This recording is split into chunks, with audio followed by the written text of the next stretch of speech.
Hello, I'm Dr. Shawn Phelan, and I'm here today to talk with you about shoulders and shoulder injuries and shoulder problems.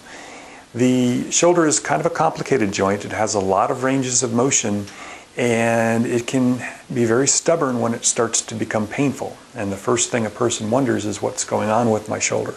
We hear the term rotator cuff tear often, and we wonder if that's what we've got going on. Well, the way the shoulder is structured, if you look at this first illustration right here, you will see that it is basically a ball and socket joint. And the ball and socket joint sits beneath a bony ceiling, which is made up by your clavicle and by the acromion, which comes off of the shoulder blade. If you reach up there and touch your shoulder, you will feel that bony ceiling. Now, beneath the bony ceiling, yet on top of the ball and socket joint that you see in that first illustration there, you will notice that there is a group of tendons and blood vessels and a number of other structures, including fatty tissue and bursa, that has to live under there, and it does so in a very complex and dynamic environment. And if a person starts to create an impingement, starts to tense the shoulder up during activities, has shortening and tightening of the musculature that houses the shoulder, it will create an impingement syndrome where that ball and socket joint is pulled superiorly and starts to rub and grind away at the tendons in there.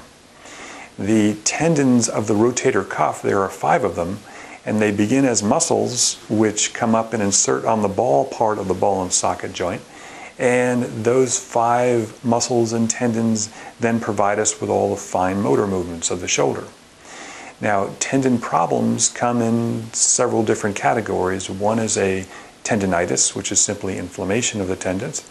And second is a tendinopathy, which is where we start getting tearing of the tendons themselves. The tears come in 4 grades. A grade 1 being basically an inflammation or some very, very fine tearing of some of the fibers in the tendon. Grade 2 has a little bit more of damage to the tendon. It's starting to get some depth to the tear itself, and the person is probably already starting to have some problems sustaining weight with that shoulder motion. The grade 3 tear has a fairly deep tear to it, and that person is probably going to have some real difficulty taking the shoulder through ranges of motion. And the last tear, the last grade, is a grade 4, where the tendon is torn completely in 2. So the first step with a shoulder, as with any large joint, is getting a good diagnosis and to figure out, is it a muscular issue outside of the shoulder? Is it a tendinitis, just an inflammation of 1 or more of the 5 tendons of the shoulder? Is it a tendinopathy with tearing in there? Or is it a combination of all of this? And that's where the diagnostic process comes in. We, in our office, would do provocative testing to see which one of those categories a particular patient would fall into. If the person is in the early stages of these conditions, then we are treating it with rest and ice and massage therapy and physiotherapy in the office, and perhaps manipulation of the neck or the shoulder.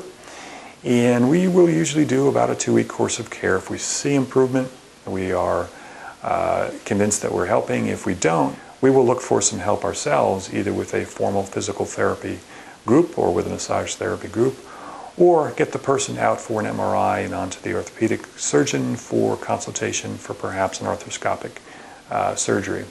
Steroidal anti-inflammatories, both oral and cortisone injections, can be helpful as well later on in the stages of conservative care, as we start to get into the more invasive interventions there. So if you have any questions, any further information that you need about shoulder conditions, please feel free to visit our website at wakeforestchiropractic.com. Thank you very much.